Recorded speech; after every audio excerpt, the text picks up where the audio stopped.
Hello, one and all. Welcome to this edition of Kids Corner. It's been a fantastic day so far.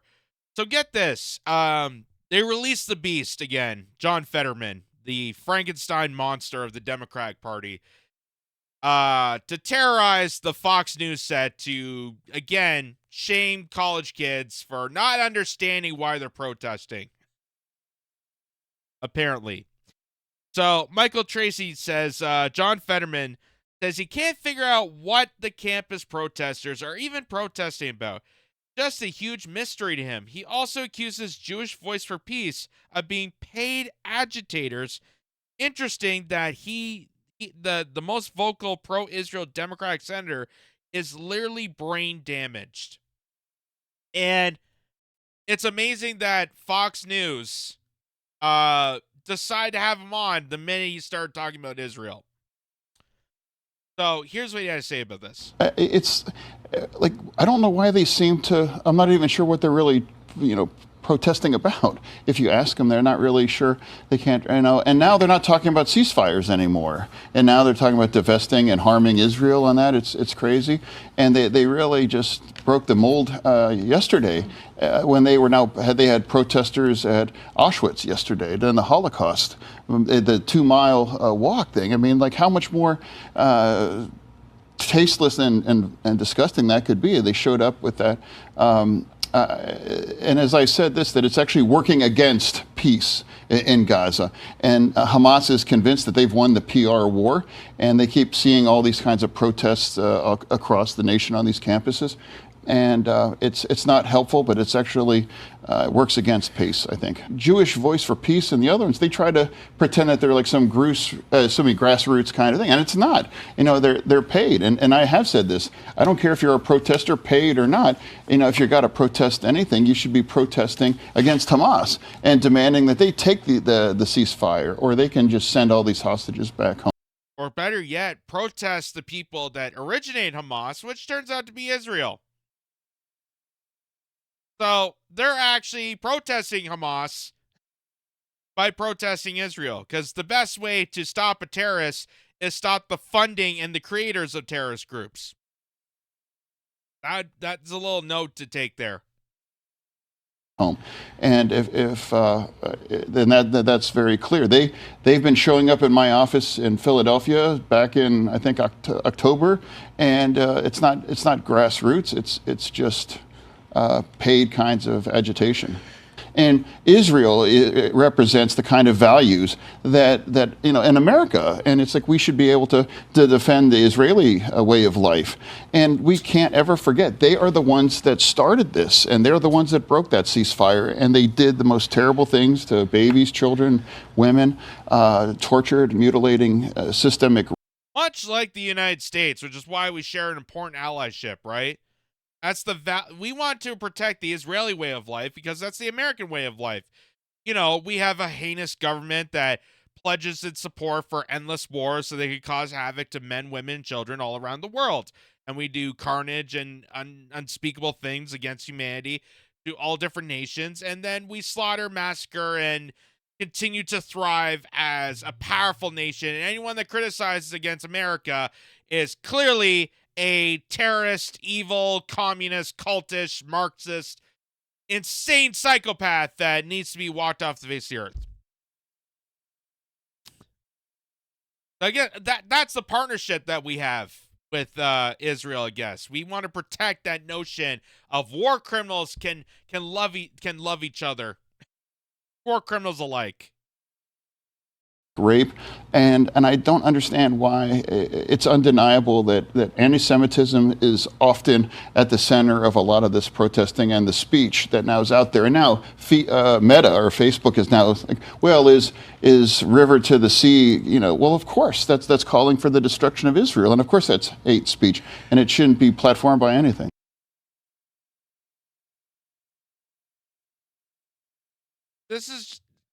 It's massively absurd that the amount of interviews, the amount on social media of college kids that they know exactly why they're protesting.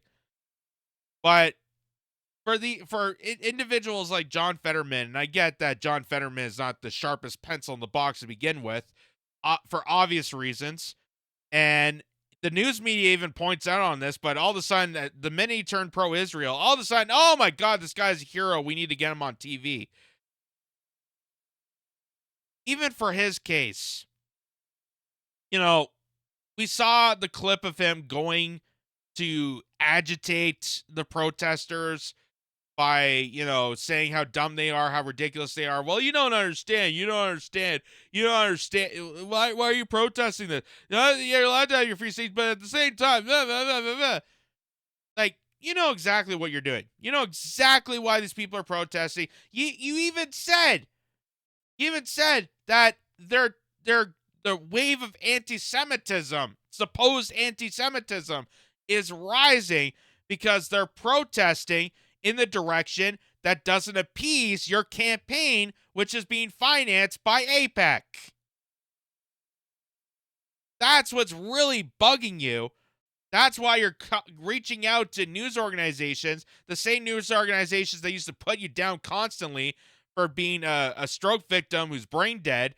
Now all of a sudden you're a hero because your AIPAC lobby firm compiled with another agent inside the Fox News world, inside of MSNBC, who was also probably paid by AIPAC, to elevate this narcissistic narrative that somehow these college kids don't know what the hell they're talking about. They know what they're doing, and they're spreading their word out onto social media platforms, and that's one of the reasons why TikTok got banned. Because they don't want the word to get out. They don't want people to be informed about the situation. They want people to just go with the flow, deal with it, and if you don't deal with it, if you have any problems with it, clearly you must be anti-Semitic. So here, for example, is an perfect example of one of the college protesters. This is in Oxford University in the UK, explaining in detail why they're protesting. And again, this is all over the place. So this idea that no one knows what the hell is going on, no. You know what's going on. You know why they're protesting. If you bother to pay attention to the news, you know what the hell is going on. Start with disclosure and divestment. As of right now, students do not have access to where their money is going when they pay tuition fees to this university. So crucially, our first demand is full disclosure of financial investments. Crucially about Israel, right? Well, we want to know where all of the money is going. We think that that's key for students to know where their money is going, whether it's about Israel or not. But then, with this knowledge, we would like to pursue full divestment from two things. First, from all arms manufacturing companies. Whether it's the current genocide in Gaza or other armed conflict around the world, our university should not be investing in that. This is a situation where we should be learning and contributing to education and a safe community, not to international conflict. And so, where's the anti-Semitism in that? Students are actually holding accountable where their money is going towards in these universities. It almost sounds very conservative, if you will. That sounds like a very kind of right-wing conservative attitude. Like you're concerned where your money is paying towards in results of these colleges and universities. You want divestment away from the arms dealership. You want divestment away from weapons manufacturers. You want divestment away from the war machine. Again, that is a beautiful take on the fact that this is not particularly not even directly at Israel. Obviously, that is the war at play right now. That is obviously the big conflict that is being highlighted here. But what this woman is saying is that we need to examine the whole military-industrial complex and take down the system that's perpetrating and elevating wars like what's happening in Gaza, wars like Ukraine and Russia, wars like how we're trying to get Taiwan to fight China, or how we're, liquidating Latin America once again, or how we're initializing civil war in Haiti. We need to stop all of these measures. So the idea that this is anti-Semitic to purposely, narrow the language down to one specific group is absurd. Absolutely crazy. And that's great. That's great. I advocate more for this. I wish more people spoke out about the general picture and not just critiquing the APEC lobby and critiquing just one portion of the problem, but really focusing on the whole construction that brought us to this mess. And secondly, we request and demand that the university divest from all holdings in any entities that sponsor or are complicit in Israeli occupation, apartheid, and the current genocide in Gaza. Additionally, we have boycott demands, key of which is the demand to stop banking with Barclays, which the university currently does. Barclays has been complicit in the architecture of Israeli apartheid, and so that's a key demand from the boycott, divestment, and sanctions global movement. And our last demand is that the university commits to a Palestinian-led rebuilding of the Gazan higher education sector. Okay. So how much link up have you had with the movement in the United States and with other student protests in the UK? Yeah, so crucially, I mean, the US movement set off a global chain of reaction, and we're so excited to be a part of that and thankful to the US encampments for what they began. We've had a lot of support from them in terms of logistics, general comradeship, giving us tips and tricks. But really, the UK movement has also learned a lot from them in terms of how our goals are so similar. Although the US and the UK have different contexts, the UK government is similarly complicit in Israeli war crimes, and so too are our institutions of higher education. So we learned a lot from them in terms of our demands, how to engage with our governments, and how to mobilize students. In the UK, we also have really collaborated with other universities. Oxford is so proud to be launching in tandem with Cambridge. This is the first time in social movement history that Oxford and Cambridge have launched a campaign on the same day. So there you go. He explains in detail what these students are protesting for. And you get idiots like John Fetterman who go on to Fox News and switch the narrative to not understanding because he does not want to understand. He is in denial of understanding what these college students are going for. People within his district. He went to a college campus in Pennsylvania to basically troll them to say that they're stupid, when he is the idiot going around on TV not knowing what the hell they're even protesting for. How are you going to make a conclusive argument against what they're protesting if you don't know what they're protesting for? And now you know. They want not only to divest away from the horrific Israeli genocide against Palestinians in Gaza, they want to make a motion to take a stance against the military-industrial complex and the war empire machine that has caused a lot of this havoc. That is the perpetrators that, fundamentally create these terrorist groups, establish them out in the open, and allow them to cause havoc so they can create and cultivate these more wars and use us as carnage. And college and universities are paying towards this because they get incentives from it. They get incentives from every time they finance from military-industrial complex or intelligence agencies. They get financing. They get donations from them. And then they get invested into the educational process. And that's why a lot of these Ivy League schools basically train these people. They manipulate these people. They basically train them to be part of the federal society, if you will. A lot of these Ivy League schools, they get, programmed to be these basically robotic, animatronic office workers that are going to work at these spy agencies to go against their own people. So this is the best thing for not just, obviously, Palestinians, Israelis, and the war that is continuing on, but it's also a good thing for just colleges and college students to wake up that your entire system is failing you. Your entire system, the educational, we just showed the last video of how the World Economic Forum plays a huge factor into doctoring people through academia, through the sciences, through college campuses. So they program people to not think about how they're being oppressed, how they're being manipulated, why exactly I'm paying, $60,000 or so for tuition and not really being able to teach a real thing to me. And why so many people graduate from, high Ivy League schools with so much debt and they can't even pay it off. So it is absolutely fascinating. The more these protests continue on.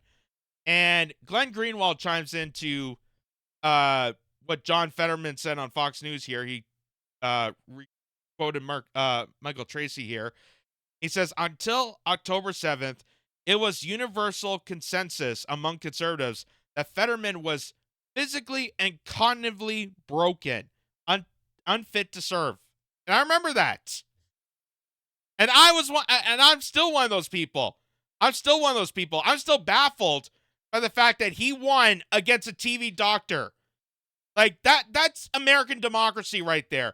You have a person who's clearly unfit to be on television trying to be the senator of Pennsylvania, and he's winning against a television doctor. Like, clearly we don't have any qualified people for leaders. We're just scraping the bottom of the barrel for anyone to run this train wreck even further into the ground. Now he's treated as a Fox hero. Just as liberals see Trump criticism as absolving all sins, many conservatives view Israel defense as that. So it's amazing the flip-floppy, the kind of putting themselves in a pretzel this all turns out to be. Just like how, Ben Shapiro, all these years of saying that college campuses don't have safe spaces and you're going to have to deal with the real world and free speech advocate. And I agree with a lot of Ben Shapiro on that. I agree on that principle that college campuses should not have these selective safe spaces for certain people and exclude other people. That's not how society works. And yes, I believe in the principle of free speech. Absolutely. We have laws in place that actually go against people that are enacting violence or, causing harm to people. That's already in play. We don't need censorship laws to convey that. But now you have Ben Shapiro because of Israel, because of what's happening with Israel-Palestine. Now all of a sudden, free speech is out the window. Oh, I don't care about that. As long as you agree with me and go on my side, everything else we have to silence out. We have to ban TikTok. We have to kick college kids off the campus. These people are just monsters. So it's amazing. People the level of hypocrisy of individuals, you finally get exposure to see what levels they have. And to the college kids out there, don't give up hope. I know they got police forces by the thousands and cracking your heads, but just think about this. Even the people that are watching this still attacking the kids for the encampments. Think about this. Remember your parents' generation, or maybe your grandparents' generation, during the Vietnam War, when they staged protests on colleges, when they had Woodstock. And I know that Woodstock had a few infiltrators, and there was a lot of hoopla on that. And if you look into there's a good documentary that I'm blanking on the name right now, but exposes all that. That generation that protested against Vietnam and was the anti-war generation for a long while to not only go after the horrific scene of Vietnam, but to protest against, the government authorities that were advocating for this, how we need to get our troops back, how we need to stop, because they knew how many lives we were sacrificing over there. Now we're seeing it once again. And are you really going to be fooled once again by the establishment that did the same thing to your grandparents or your parents' generation when they protested against Vietnam? Because that's what we're seeing right now. That's what we're seeing once again. The only real difference is that This has gone global. And that's a lot has to do with the internet. That's a lot to do with social media, the powers of, TikTok and sharing information around the globe. And that's what makes it so dangerous. And that's why they're so critical, and that's why they're so angered, and uh they need to do something about it, and they're trying to silence out TikTok. They're trying to stop the encampments. They don't want anyone to talk about Israel, Gaza. They want people continuously distracted at each other and not focus on the actual problem at hand. And you get idiots like John Fetterman appearing on news channels to basically say that he doesn't understand, but everyone's anti-Semitic. I don't understand what people are protesting, but I know one thing's for sure: everyone's anti-Semitic. Everyone is, but you don't even know why they're anti-Semitic.